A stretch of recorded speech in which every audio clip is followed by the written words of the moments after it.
So once you've got your drum fully assembled, so both sides, the batter head and the resonant head, you can now go ahead and start tuning it.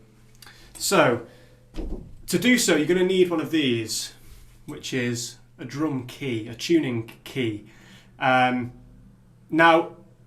the drum key is now quite a universal tool. It used to be that there were two different types of tuning key, but modern drums tend to all have the same shape of tuning key, this square sort of shape which matches the tension rods. So you're going to place your key over whichever lug you want to start with. Make sure they're all finger tight, so as tight as they can be with your fingers.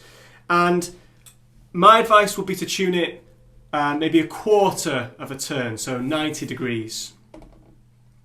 And then what's really important to remember is that you're not going to go round the drum. I started here, so I'm going to go across the drum and do the same thing here. This ensures that you're going to evenly spread the tension across the drum head. Rather than having all the tension on one side and not much tension here, you're going to spread the tension evenly across the drum. So start here, then across, then back, and the same thing about 90 degrees, then back across here,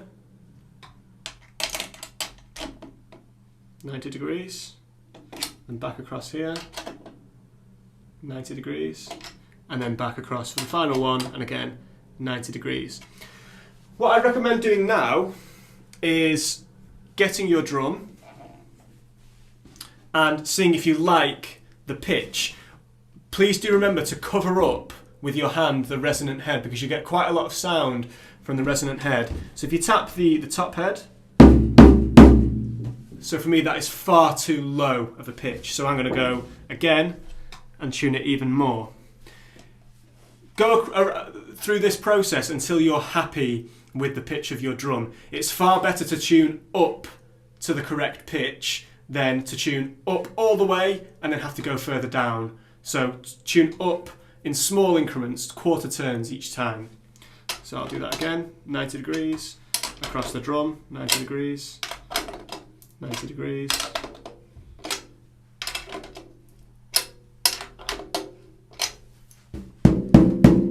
That sounds much nicer. For me, that's still a little bit low, and this is another thing that you need to consider. Do you want your toms to be tuned high-pitched and ringing, or do you want them to be tuned more low-pitched with a deep thud? If you're playing rock music, then lower pitch is probably better. If you're playing jazz, sort of Latin music, or lots of pop music, then higher pitch might be better. So you need to decide that. I'm going to leave this as it is for now and go over to the resonant head. And you're going to do exactly the same thing. So it's all finger tight. And I'll start here with a 90 degree turn. And across the drum, again 90 degrees. Across again, 90 degrees. Across, 90, 90, 90. You'll find that the later lugs that you get to, the later tension rods that you get to, will have been loosened from finger tight, because the rest of the hoop has been pressed down. The final lug that you get to might need to be finger tightened again. So that's just again too low, just like it was with the batter side. So I'm going to go again and do another 90 degrees on each lug.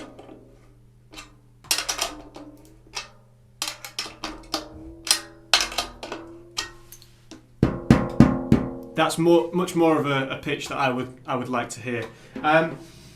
Once you've got your resonant side and your batter side roughly at the right pitch that you want, it's then time to start going around each lug individually to see if you're happy with the evenness of the tone. So what I do is I cover the head with my finger, and then I use could be a drumstick, could be a pencil, could be anything, to tap each lug. And I heard then immediately that this lug and this lug were a higher pitch than these lugs. If you hear that again. So these two are a higher pitch. Now what I would try and do is tune these lugs and these lugs, these tension rods, up to these tension rods. I wouldn't tune these ones down, I would tune these ones up. And that's what I'm going to do. Again, tune across the drum. You'll generally find that if this tension rod, this has a higher pitch, then so will this one.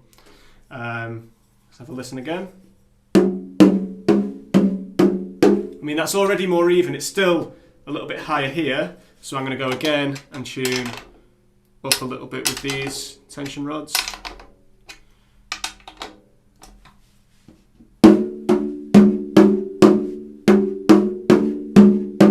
And that's already more even. It's not perfect, but you're going to keep on going around that. It's going to take you quite a long time to get a completely even tone across the drum. Once you've done that, hit the middle of the drum.